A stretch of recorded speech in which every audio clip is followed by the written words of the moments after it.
Alhamdulillah, kita senantiasa membiasakan dan melatih diri kita untuk selalu bersyukur kepada Allah Ta'ala dengan cara yang paling sederhana. Kita tidak mungkin bisa menghitung kenikmatan-kenikmatan yang telah Allah berikan kepada kita, tapi kita bisa melihat atau mengetahui sebagian atau salah satu dari berjuta kenikmatan itu. Dan satu kenikmatan itu bisa kita jadikan sarana untuk senantiasa bersyukur kepada Allah Ta'ala, karena setiap kenikmatan yang diberikan Allah kepada kita pasti berhubungan dengan kenikmatan yang lain. Setiap kenikmatan pasti berhubungan dengan kenikmatan yang lain. Nikmatnya makan berhubungan dengan nikmatnya sehat. Nikmatnya sehat berhubungan dengan nikmat yang lain juga. Di antaranya setiap hari kita mengkonsumsi makanan dan minuman. Di antara makanan dan minuman itu ada yang terserap kandungan-kandungannya oleh tubuh kita, sehingga berperan di dalam menyehatkan tubuh kita. Dan itu juga nggak lepas dari pengaturan Allah Ta'ala untuk alam semesta ini. Semua Allah Ta'ala yang mengatur, semua Allah Ta'ala yang menciptakan, semua Allah Ta'ala yang menanggung. Dia yang berikan kehidupan dan penghidupan, dan apapun tidak lepas dari iradah dan kudrahnya Allah Ta'ala. Karena itu kita harus selalu sadar bahwa kenikmatan yang Allah berikan itu sangat banyak. Karena kita kesulitan untuk mendefinisikan satu persatu, menghitung satu persatu. Kita perhatikan saja sebagian kenikmatan itu, kemudian kita jadikan sarana untuk selalu bersyukur kepadanya. Dan kenikmatan itu selama kita masih hidup di dunia ini tidak akan pernah berhenti memihak kita. Setelah kenikmatan berlalu, kenikmatan yang lain datang. Kenikmatan yang lain datang, kemudian pergi. Kenikmatan sesudahnya akan datang berpihak kepada kita. Kita bersolawat untuk kanjeng Nabi yang agung, panutan kita, kasih kita, junjungan kita, Muhammad SAW. Beliaulah yang berjasa kepada kita semua, sehingga kita semua bisa mengenal keimanan, mengenal keislaman. Kita bisa mengenal Allah Ta'ala. Inilah nikmat yang paling agung yang diberikan Allah Ta'ala kepada seluruh makhluknya. Di antara makhluk ini, manusia dipilih sebagai makhluk yang paling mulia. Dan di antara manusia ini ada kelompok manusia yang dijadikan sebagai kelompok yang paling mulia. Dan kelompok yang paling mulia ini adalah umatnya Nabi Muhammad SAW. Dan tidak kalah penting, setelah kita dimuliakan Allah Ta'ala dengan penciptaan sebagai manusia, kita juga memperhatikan bahwa ternyata kita adalah makhluk-makhluk yang telah diberi keimanan, dan keimanan itu tidak diberikan kepada sembarang orang. Tidak semua manusia itu beriman, tidak semua manusia itu Islam. Setelah kita menyadari bahwa diri kita ini adalah orang yang beriman dan orang yang Islam, tentunya ini juga bisa kita jadikan sarana untuk menguatkan rasa syukur kita kepada Allah Ta'ala, sehingga kita bersyukur lagi kepadanya. Kita juga menjalani kehidupan dengan damai, dengan makmur, dengan rukun, dengan teman-teman kita, tetangga kita, saudara-saudara kita. Tentunya itu juga nikmat yang paling berharga, yang sangat berharga. Kalau kita menyadari hal ini, tentu kita mempunyai alasan lagi untuk semakin bersyukur kepadanya. Kalau kita berbicara syukur, berarti kita berbicara kenikmatan. Kalau kita berbicara kenikmatan, tentu tidak akan ada habisnya. Dan kita sudah pasti tidak akan pernah bisa menghitungnya. Kita lanjutkan pembacaan kitab Tafsir Al-Ibris. Sekarang kita telah sampai pada ayat yang ke 1, 2, 3, 4, keempatnya. Kitab Al-Quran ini adalah kitab yang tidak ada keraguan di dalamnya. Sudah tentu setiap manusia itu mempunyai rasa ragu, kadang merasa yakin, walaupun sesuatu yang dirasa yakin itu ternyata omong kosong. Tidak jarang kita meyakini sesuatu yang ternyata kenyataannya tidak sesuai dengan keyakinan kita. Ini sangat sering. Urusan yang kita jalankan, diantaranya urusan bisnis, kadang kita mempunyai keyakinan akan mendapatkan keuntungan, dan kita sudah menghitung setidaknya kita mendapatkan keuntungan sekian ribu misalkan, sekian ratus ribu atau sekian juta. Tapi ternyata apa yang kita yakini itu dalam kenyataan tidak ada apa-apa. Padahal keyakinan itu adalah sesuatu yang kita ketahui berdasarkan kenyataan. Itulah keyakinan. Seperti kalau kita tahu sumber tempur itu ada di Kecamatan Wonosari. Inilah keyakinan. Bahkan keyakinan yang seperti ini disebut dengan hakul yakin. Karena kita membuktikan sendiri. Kita membuktikan sumber tempur itu benar-benar ada dan benar-benar berada di wilayah Kecamatan Wonosari. Kalau kita hanya mendengar kabar, kita boleh untuk ragu-ragu.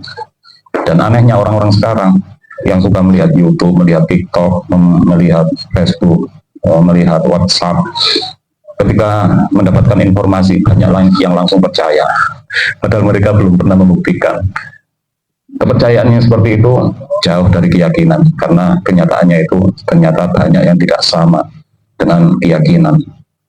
Dan keyakinan itu adalah sesuatu yang pasti benar. Karena seperti yang kita ketahui bahwa keyakinan itu dibagi menjadi tiga, ada ilmu yakin, ada ainul yakin, ada hakul yakin. Kalau kita mendapatkan informasi yang memang benar-benar bisa dipercaya, seperti Australia, kita percaya ada Australia, meskipun kita belum pernah pergi ke Australia, kita belum pernah membuktikan Australia itu benar-benar ada atau tidak. Tapi karena kabar mengenai Australia itu bisa dipertanggungjawabkan, karena banyak sekali yang memberikan informasi tentang Australia, sehingga kita mempunyai anggapan tidak mungkin kalau manusia itu melakukan konspirasi tentang Australia. Nggak mungkin semua manusia itu bersepakat mereka mengada-ada tentang Australia. Sebenarnya Australia itu nggak ada, tapi semua manusia sepakat mengatakan bahwa Australia itu ada. Ini adalah konspirasi yang mustahil. Karena itu kita pun akhirnya percaya kalau Australia itu ada, dan ini disebut dengan ilmu yakin. Kita mengetahui sesuatu dengan benar berdasarkan sandaran informasi yang bisa dipercaya. Al-Quran tentu saja kita harus hakul yakin bahwa Al-Quran itu tidak ada keraguan sedikit pun. Dikatakan dalikal kita belari, tapi tidak ada sedikit pun keraguan di dalam Al-Quran. Dan Al-Quran itu adalah petunjuk bagi orang-orang yang bertakwa. Ini juga bisa menjadi parameter atau tanda atau alamat bagi kita semua.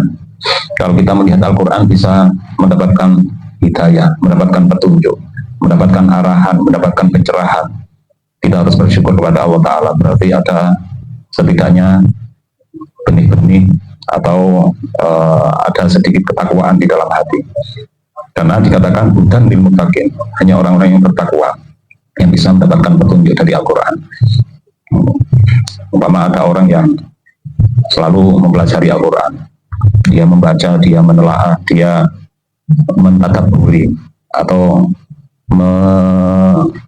merenungi makna-makna Al-Quran, tapi dia tidak merasakan adanya pencerahan dari Al-Quran, tidak merasakan adanya bimbingan dari Al-Quran. Orang yang seperti itu walaupun tekun membaca Al-Quran, tekun belajar Al-Quran, mungkin di dalam hatinya belum ada ketakwaan.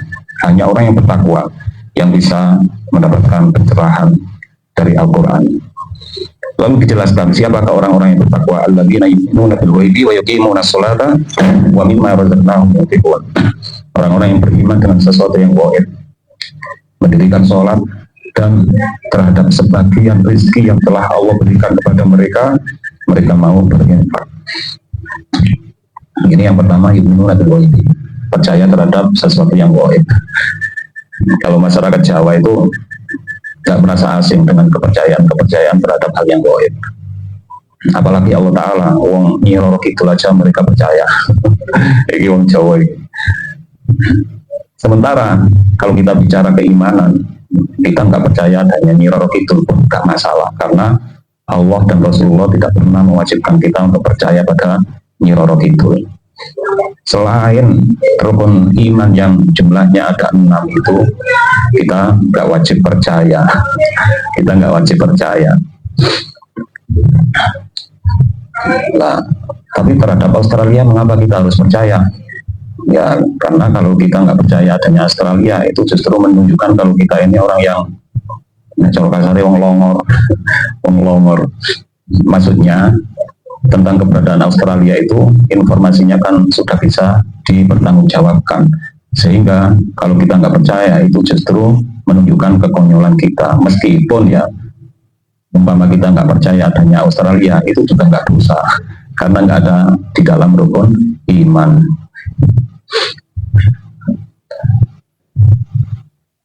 Dan kalau kita belajar berarti ini munasolat percaya terhadap hal-hal yang goib ini justru yang pertama.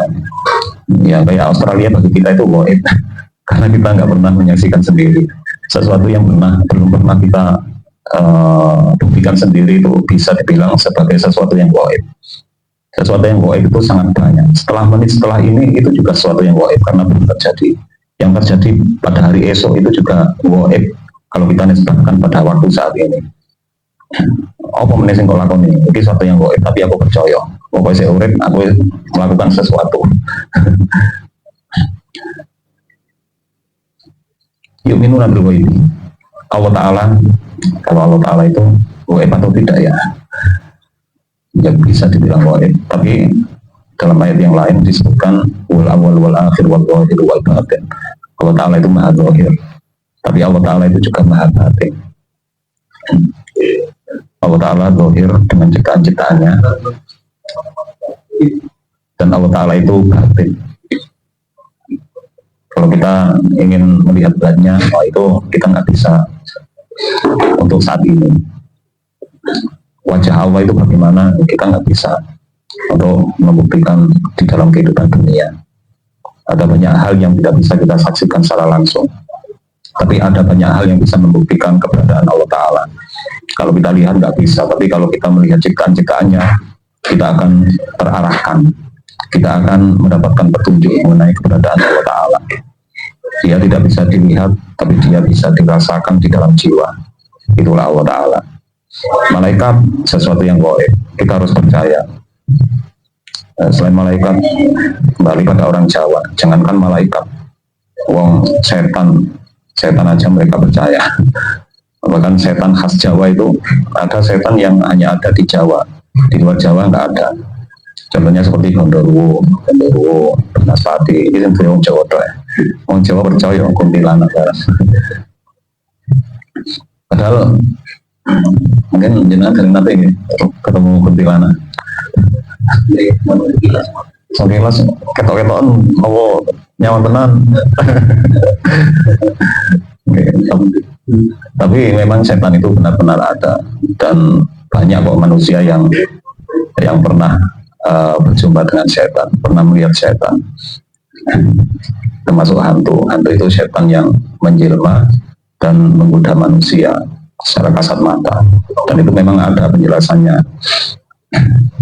Terus apakah kita sebaiknya melihat setan? Walas, nggak usah neko-neko. Yang jelas setan itu ada, dan setan itu termasuk sesuatu yang goib. Kita pun percaya karena apa? Karena Al-Quran menjelaskannya. Al-Quran membicarakan tentang setan. Maka kita sebagai orang yang beriman harus percaya dengan adanya setan. Malaikat ada karena Al-Quran menjelaskan tentang malaikat, dan kita adalah orang yang beriman, maka kita wajib percaya. Iqimunas sholat ini nggak kalah penting. Orang yang bertakwa itu pasti sholat. Mereka mendirikan sholat, tidak hanya melaksanakan tapi mendirikan. Mendirikan itu lebih kompleks daripada melaksanakan. Kalau kita melaksanakan sholat, yang kita lakukan hanya ritual sholat. Kita hanya melakukan rukun-rukun dan syarat-syaratnya. Kita membaca takbiratul ihram, kita membaca Fatihah di dalam sholat, kita berdiri, kemudian rukuk, iktidal, sujud, dan seterusnya. Itu kalau melakukan sholat. Tapi kalau mendirikan sholat itu lebih kompleks. Ketika kita selesai sholat, apa yang kita lakukan di dalam sholat itu kita aktualisasikan, kita nyatakan, kita buktikan di dalam kehidupan nyata. Pilihan kosakata atau lafaz yuqimuna ini adalah pilihan yang kalau kita mau berpikir merupakan pilihan yang luar biasa. Seperti zakat di dalam Al-Quran itu biasanya memakai fi'il atau kata kerja Yutuna itu kalau diartikan mendatangkan atau menyampaikan. Ata datang, dikutan wazan afalan jadi ata yuti, artinya mendatangkan. Sementara kita sebagai orang Indonesia sering menyebut zakat itu diberikan, memberikan zakat. Dalam teks Arab atau teks Al-Quran sering disebutkan mendatangkan zakat. Ini kan pengertiannya juga jelas berbeda. Kalau memberikan, yang kita berikan itu adalah sesuatu yang menjadi milik kita. Nah, kalau zakat itu kan sebenarnya bukan milik kita. Misalkan kita panen kata 1 ton, ada 10% yang harus diberikan sebagai zakat. 10% itu bukan milik kita, yang menjadi milik kita itu hanya 90% atau 9 kintal. Yang 10% atau 1 kintal itu akan menjadi zakat yang harus kita datangkan, kita sampaikan, bukan kita berikan, karena itu bukan milik kita. Kalau setelah menyampaikan zakat yang hitungannya atau persentasenya 10%, ya, kemudian kita mengambil dari yang 90%, lah itu baru milik kita, kita berikan. Kalau zakat itu bukan milik kita, makanya dalam Al-Quran itu dikatakan wayutuna zakat atau zakat, datangkanlah zakat. Maksudnya zakat itu sampaikan pada orang yang berhak menerimanya. Nah, di sini sholat juga begitu. Sholat diungkapkan dengan kata kerja yukimu, akoma yukimu, ikomatan, bukan fa'ala yaf'alu fi'lan. Kalau fa'ala itu melakukan, amila juga melakukan, bukan disebut melakukan sholat, tapi disebut mendirikan sholat. Jadi sedikit saya uraikan tentang mengapa yang dipilih adalah lafaz yukimu, akoma yukimu, artinya mendirikan sholat. Karena dengan mendirikan sholat, setelah kita melakukan sholat, kita akan membuktikan makna atau nilai-nilai sholat yang telah kita lakukan. Misalkan dalam sholat itu kita mengucapkan Allahu Akbar. Allahu Akbar itu kalau diartikan Allah Maha Besar. Ucapan Allah Maha Besar itu adalah sebuah ungkapan dari seseorang yang mengakui atau berikrar tentang keagungan Allah dan kebesarannya. Allah Maha Besar. Ini adalah sebuah pengakuan bahwa orang yang mengucapkan Allahu Akbar itu adalah sosok yang tidak ada apa-apanya, sosok yang sangat kecil, sosok yang tidak mempunyai kemampuan, sosok yang sangat tidak berdaya, kaisobobo. Dan dia menyaksikan bahwa segala sesuatu ini ciptaan Allah, pengaturan Allah. Segala sesuatu yang ada ini tidak mungkin ada tanpa kehendak dan kekuasaan Allah. Setelah dia menyaksikan bahwa semua yang ada, alam semesta beserta isinya adalah campur tangan Allah. Kalau Allah tidak berkehendak, tentunya semua tidak ada. Bila Allah tidak kuasa, semuanya tidak ada. Aku pun tanpa iroda dan putranya Allah, aku tidak akan ada. Aku tanpa kehendaknya, tanpa izinnya, tidak bisa apa-apa. Akhirnya muncullah kalimat Allahu Akbar. Terucapkanlah ucapan Allahu Akbar. Setelah mengucapkan Allahu Akbar, tentunya tidak layak kalau manusia itu, atau tidak layak kalau orang yang mengucapkan Allahu Akbar itu masih saja mempunyai kesombongan. Tidak pantas terus mengucapkan Allahu Akbar kok sombong. Karena dengan mengucapkan Allahu Akbar itu dia itu sudah mengakui kalau dirinya itu tidak bisa apa-apa, yang bisa segala-galanya hanya Allah Ta'ala. Ini adalah termasuk contoh dari yuqimuna sholat, mendirikan sholat. Kemudian di dalam sholat pula kita melakukan rukuk, melakukan sujud, melakukan i'tidal. Itu merupakan simbol dari ketundukan kita kepada Allah Ta'ala. Itu juga yang kita praktekkan di luar sholat kita. Kita setelah sholat, karena di dalam sholat kita telah rukuk, telah sujud, kita tunduk kepada Allah Ta'ala, maka di luar sholat, apapun urusannya, kalau itu memang untuk taat kepada Allah Ta'ala, maka kita harus melakukan. Itulah diantara yang dikatakan oleh Nabi, ilam yakun bika alaiya ghadabun fala ubali. Apabila engkau tidak murka, apabila engkau tidak marah, atau asalkan engkau tidak marah, wahai Allah, wahai Tuhanku, maka aku tidak akan peduli pada siapapun. Ini prinsipnya Rasulullah. Jadi Rasulullah itu memang beliau itu kan panutan. Nah, kita ini orang yang harus menganut. Kita adalah manusia yang harus mengikuti, dan yang kita ikuti adalah Rasulullah SAW. Dan beliau itu tidak peduli dengan siapapun, asalkan Allah Ta'ala ridho. Orientasi beliau adalah asalkan Allah Ta'ala ridho. Jadi beliau sama sekali tidak berorientasi untuk menjadikan manusia itu ridho. Sementara kalau kita menginginkan keridhaan manusia, itu adalah harapan yang tidak akan mungkin bisa direalisasikan. Kalau dia kepingin diterima kabeh manusia, itu impossible, mustahil, gak mungkin, gak mungkin. Itu adalah harapan yang sia-sia. Sementara mengharapkan ridho kepada Allah Ta'ala itu adalah harapan yang niscaya, harapan yang niscaya terjadi. Sangat mungkin kita bisa mendapatkan keridhaan dari Allah Ta'ala. Sementara kalau kita mendapatkan keridhaan dari semua manusia itu mustahil. Bahkan orang yang dalam satu kelurahan mungkin ya mendapatkan suara terbesar ketika proses pemilihan kepala desa, itu saja kan juga ada yang tidak memilih, juga ada yang tidak rela kalau dia itu jadi kepala desa. Ya, saat desa itu terlalu gede, saomah lah, saomah uangnya ono limo, iku aja nggak iso sepakat kabeh. Ya kadang semuanya sepakat, kadang ada salah satu yang nggak sepakat. Wong limo ini salah satunya mempunyai ide, yang 4 belum tentu mendukung. Bahkan mungkin di antara keempat ini ada yang menolak atau bahkan menentang. Seperti itulah kalau kita mempunyai harapan kepada manusia. Makanya kalau kita berbuat baik kepada manusia itu, kita nggak perlu berharap mendapat balasan dari mereka. Kalau kita menginginkan balasan, ya kita mengharap balasan dari siapa yang menyuruh kita untuk berbuat baik kepada manusia. Sing ngomong sapa? Berbuat apik nang manusia itu. Sing ngomong ya Gusti Allah, ya kan. Wasta'inu apa sih kok? Wa ta'awanu 'alal birri wat taqwa wa la ta'awanu 'alal itsmi wal 'udwan. Ini perintah Allah Ta'ala. Untuk kebaikan dan ketakwaan kita harus saling menolong. Ini perintah Allah. Ono wong keluwen awake dhewe nulung pakai panganan. Terus awake dhewe gak ento arep-arep entuk balasan. Soalnya sing ngomong Gusti Allah. Ya, jadi nek awake dhewe kepengin balasan yo jaluki nang Gusti Allah, ora nang wong sing dikai mangan. Awake dhewe arep balasan nang wong sing dikai mangan iku salah. Soalnya sing ngomong Gusti Allah. Umpama awake dhewe meksa mengharap balasan dari orang yang kita tolong, balasannya itu tidak sesempurna dan tidak sebaik balasan dari Allah. Bahkan mungkin ya jenenge wong ditolongnya kan karena butuh pertolongan. Orang miskin kita tolong. Masa orang miskin itu diharap balasan karo apa orang wong miskin. Bahkan awake dhewe berkewajiban untuk menolong. Nah, awake dhewe arep balasan itu kan kekonyolan. Wong sing sajane ditolong, awake dhewe arep balasan karo wong sing ditolong. Lah dhek iku balese karo apa lah wong miskin, ya kan? Kalau yang kita tolong orang yang mampu, misalkan dalam apa momen-momen semacam buuh seperti itu gimana?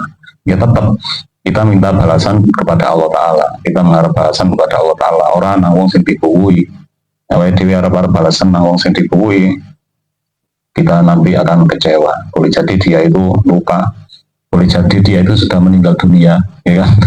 Masa wis mati ate diarep-arep iku biyen tau tak buuhi lho, durung bales nang aku mati dhisik.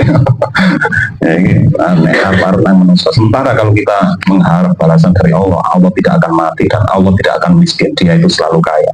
Dan dia yang telah memerintahkan kita untuk saling menolong dalam kebaikan. Karena dia yang memerintahkan, kemudian kita melaksanakan. Kalau kita mengharap balasan, yo harap benang Gusti Allah Ta'ala. Yuqimuna sholata. Dan ketika kita melakukan sholat, kita pasti ketika mengucapkan niat itu ada kalimat lillahi ta'ala, karena Allah Ta'ala. Kita sholat itu karena Allah Ta'ala, bukan karena yang lain. Ini juga yang kita implementasikan di luar sholat kita. Kalau kita melakukan kebaikan apapun, kita juga melakukannya karena Allah Ta'ala, bukan yang lain. Bukan karena ingin dilindungi malaikat, bukan karena ingin sayang sesama manusia, bukan karena ingin pujian dari sesama manusia, bukan karena ingin mendapatkan suara mayoritas ketika pemilihan. Ya, ini kan biasa dilakukan oleh orang-orang yang menjadi kontestan. Ada pilihan lurah moro-moro wong sing biasa nek diliwati tok moro-moro disopo kan diampiri. Yang wiri seneng rokokan, tiga rokok jangan rokok bareng. Ya mulai ada yang nyalon. Kalau nanti nonton video lucu, nanti nyalek, pas numpak mobil ketemu wong gitu ya, nonton video gitu ya, gak pada waras, ngono ya ditemui, disungkemi, wongnya wes sarungan ton, gitu gak pada waras, tapi ya kan video, itu kan kayak konten tuh, lalu tadi anggota legislatif tenan, wes tadi wong sing sadarnya disungkemi ini medui, pas wongnya liwat, pas yang sing nanti anggota legislatif ini liwat, yang sing sadurunge gitu gak waras disungkemi ini medui, yang sing tadi anggota legislatif ini gak ngereken sampai dia yang kita nggak warasnya kali pengawalnya di komendong diangkat terus dipindahkan tempat beliau. Nah videonya nonton TV lucu nih gue, nanti ceritanya nih guys, angin gambarnya. Kami harus mengingatkan orang yang bertakwa itu pasti loman terhadap sebagian rezeki yang dia dapatkan dari Allah Ta'ala. Dia pasti menyisihkan untuk diinfakkan, disedekahkan. Dan sebaik-baik sedekah itu adalah bersedekah kepada orang yang paling membutuhkan, dan orang itu adalah orang yang paling dekat dengan kita. Makanya kalau kita bersedekah dianjurkan yang kita utamakan itu ya saudara-saudara kita sendiri. Saudara-saudara kita sendiri, terus di antara saudara-saudara itu ada yang lebih membutuhkan, itu juga prioritas untuk kita. Kalau ternyata saudara-saudara kita wis beres, misalnya ini keluarga gudang baru, keluarga itu tidak mungkin ini sedekah ya, cukup kabeh. Karena itu ngono ya Allah. Kita punya orang-orang dekat, walaupun bukan saudara kita sendiri, duit konco, duit tonggo, dan bahkan kata Rasulullah makan bila yang akhir, Ittaqillah wal yukrim jarahu. Barang siapa beriman pada Allah dan hari akhir, maka bertakwalah dan muliakanlah tetangganya. Kadang yang itu aneh, duit kepingin sodako yang digolek ini wong sing gak ru profile ketika ini sopo mau terus nelpon aku Zainuddin aku ada sodako kayaknya sopo ji mana tahu mboten dijawab sama ini gak ditong mbota gak ditulur kiri lah gak dikonco kekurangan kadang ngoten niku wae wong sumber tempur ate sodako itu digane wong ambal gating padahal sumber tempur ya mungkin ya akeh wong utang sing perlu disedekahi. Ya niku kadang dadi keanehan manungsa. Tapi nggih selalu alam ngoten gak perlu menilai lebih jauh. Kita nggak tahu maksudnya apa. Kami marozaknahum yunfikun. Jadi indikator ketakwaan itu dari ayat yang ketiga ini bisa ketahui yang pertama orang itu beriman dengan hal-hal yang gaib. Kalau terhadap hal-hal yang gaib nggak beriman, wah ini tanda bahaya bagi orang yang ingin bertakwa kepada Allah Ta'ala. Yang kedua mendirikan sholat, karena dinyang ini. Yang ketiga loman itu orang kok ngekeknya 100% dari semua harta, enggak sebagian toai. Wes zakat itu sakaro sebagian itu pirang persen ya kondisional kan kondisional itu ya apa ya jenenge kondisional kadang duit-duit 150.000 tok tapi kalau nono wong butuh sakmono ya dikene kabeh kadang kalau kadang ngangen-ngangen wong duit itu luar biasa daripada wong sing duwe akeh duit-duit 200.000 kadang ya iso wae dikene ya karena keadaan tertentu. Nah, sementara wong sing duit 200 juta makanya saya juta wis pikir-pikir sampai 1000 tahun.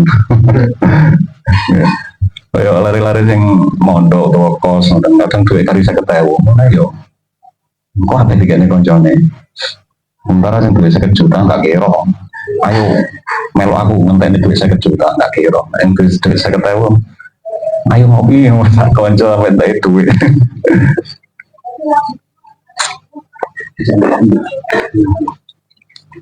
Kemudian waladina yu'minuna bima unzila ilaika wa unzila min qablika wa bil akhirati hum yuqinun. Waladina lan wong akeh yu'minuna kang padha beriman sapa waladina bima kelawan barang unzila kang den turunaken apa ma ilaika maring sira wa maran barang unzila kang den turunaken apa ma min qablika saking sadurunge sira. Yang dimaksud dengan sira ini adalah kanjeng Nabi Muhammad.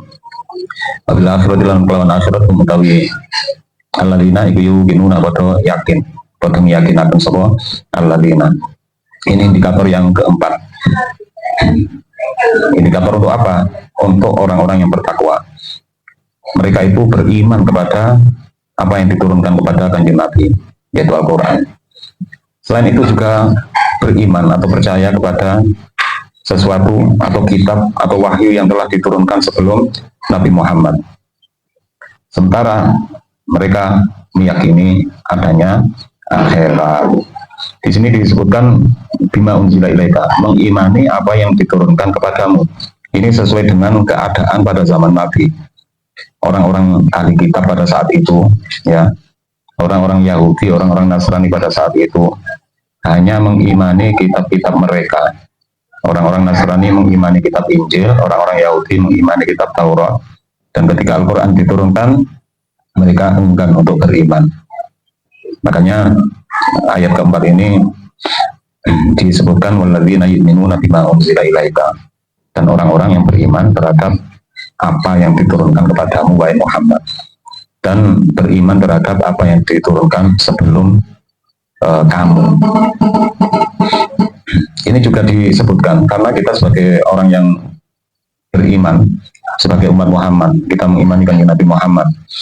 Kita ini termasuk dalam rukun iman. Dalam rukun iman disebutkan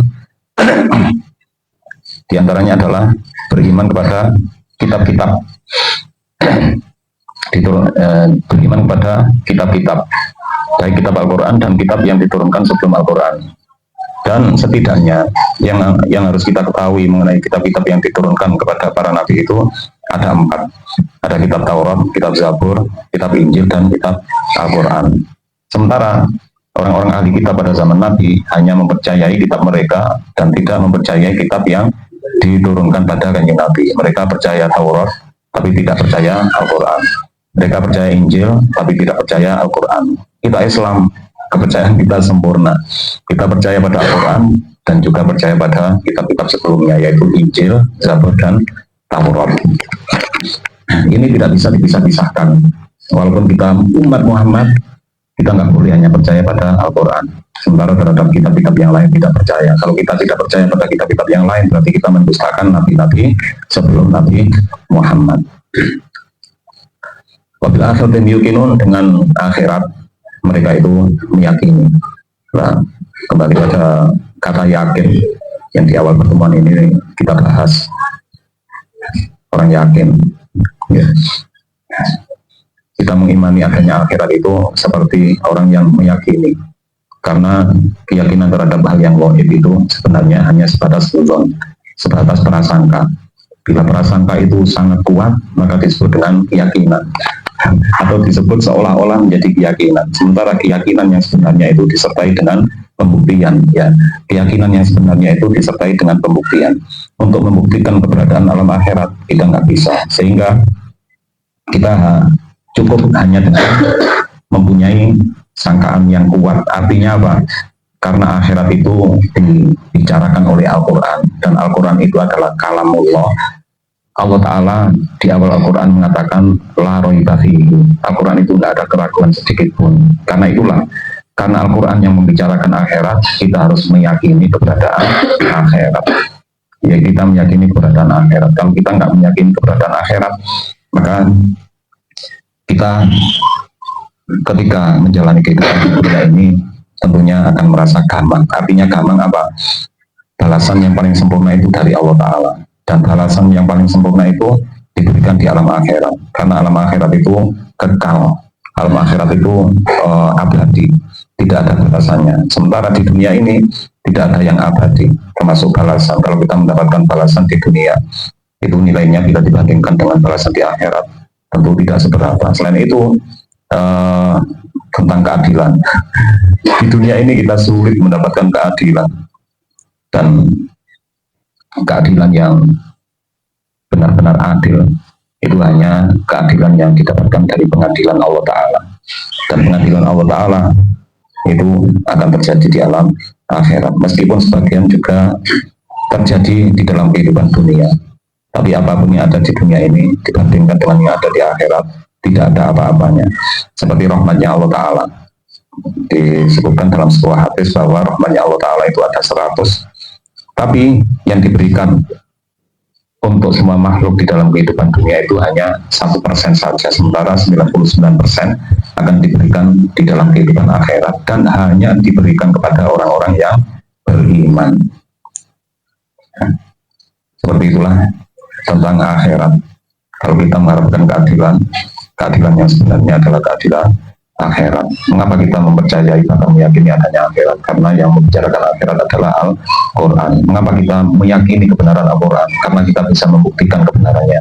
Ada banyak ayat-ayat yang bisa kita hubungkan dengan pembuktian ilmiah. Oke, mungkin sebagian nanti kita bicarakan.